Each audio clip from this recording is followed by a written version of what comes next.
Halo semuanya, pada saat ini kita akan membahas tentang video studi kelayakan bisnis. Namun sebelum kita mengkaji lebih dalam tentang studi kelayakan bisnis, izinkan saya memperkenalkan diri saya.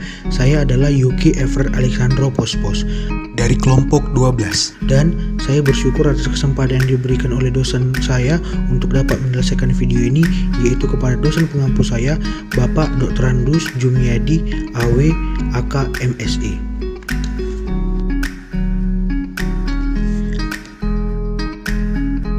Pertama-tama, kita akan membahas tentang pengertian studi kelayakan bisnis.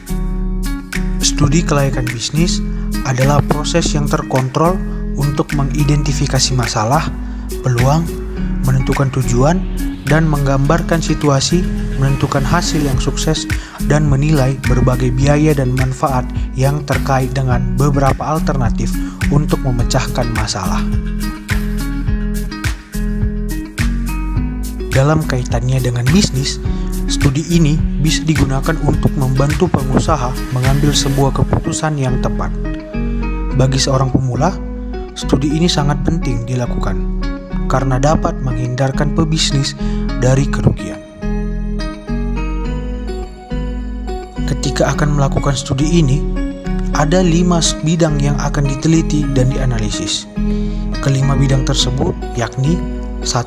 Deskripsi pasar, kedua, deskripsi bisnis, ketiga, teknologi yang diperlukan, 4, detail mengenai finansial dan struktur organisasi bisnis tersebut, 5, kesimpulan bagaimana bisnis yang dirintis bisa maju.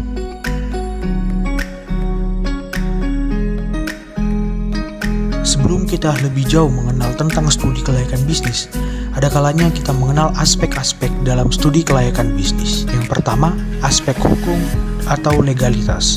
Yang kedua, aspek ekonomi dan budaya. Yang ketiga, aspek pasar dan pemasaran. Yang keempat, aspek manajemen. Yang kelima, aspek keuangan.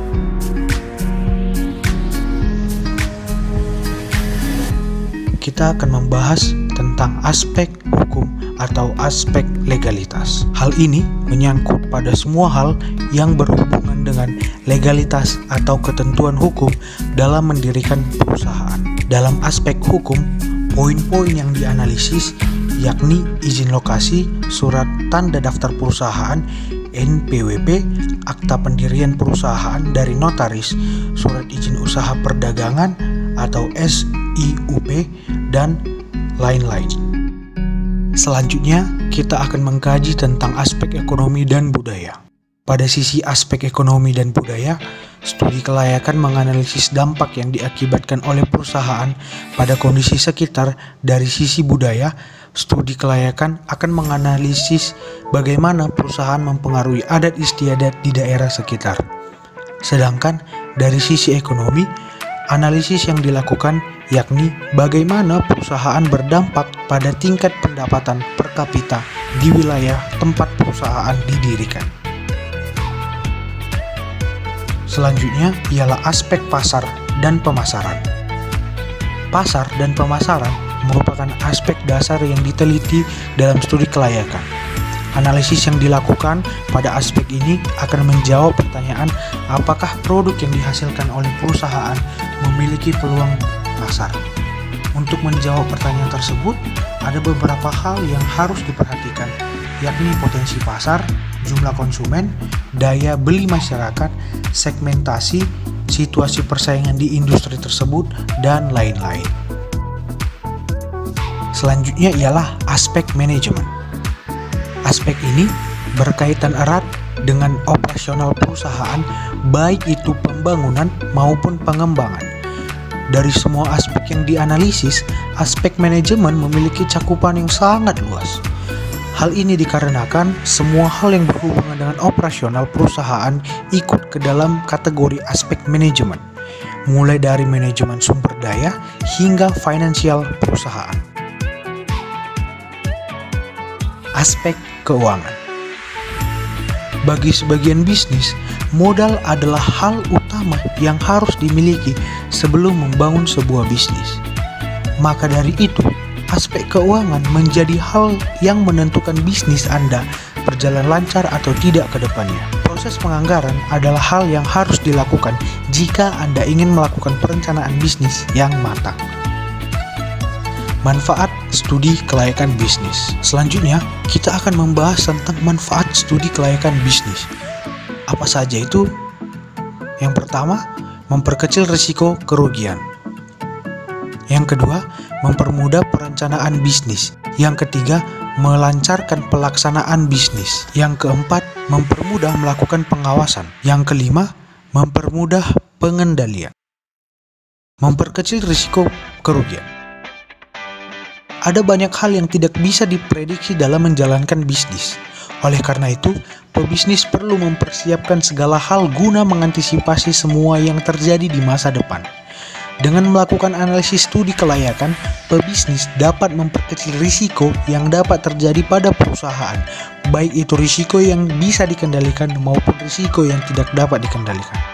Akibatnya, apabila perusahaan mengalami kerugian yang diterima perusahaan tidaklah besar.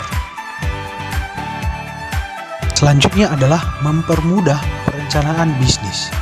Saat melakukan analisis kelayakan usaha, pebisnis akan mendapatkan segala informasi yang berhubungan dengan bisnis yang akan dirintis, termasuk kelebihan dan kekurangan bisnis. Dari analisis tersebut, pebisnis dapat lebih mudah melakukan perencanaan ke depan. Tidak hanya itu, berkat analisis kelayakan yang dilakukan, pebisnis juga bisa merencanakan kegiatan yang bisa memberikan keuntungan bagi perusahaan. Melancarkan pelaksanaan bisnis. Melalui analisis kelayakan bisnis, program-program yang sebelumnya direncanakan dapat dieksekusi dengan lebih mudah dan akurat.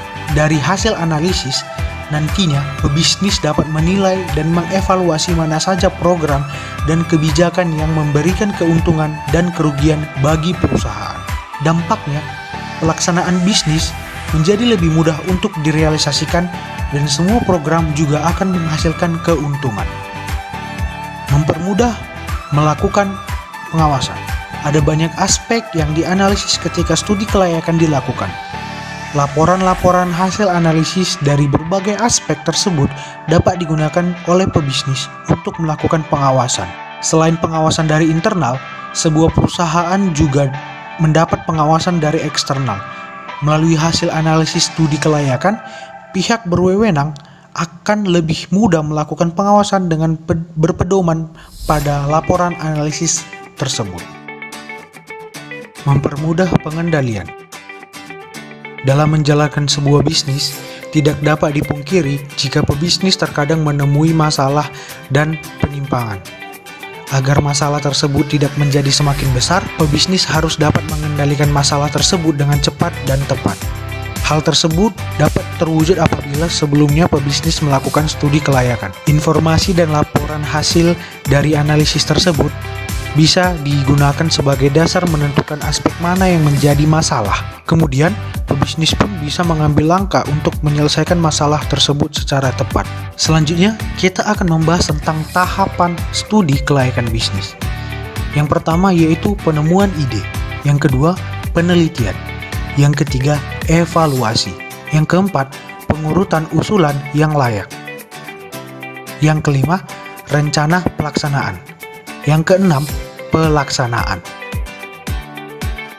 Maka, kesimpulan yang bisa kita ambil dari materi video studi kelayakan bisnis ini ialah studi kelayakan bisnis merupakan salah satu hal yang penting dilakukan ketika mendirikan perusahaan.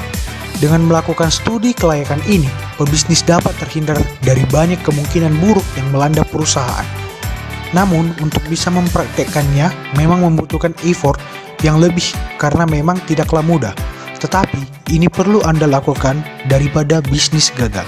Tidak hanya itu, studi kelayakan juga bisa meningkatkan peluang perusahaan untuk mempertahankan eksistensi dan kesuksesannya.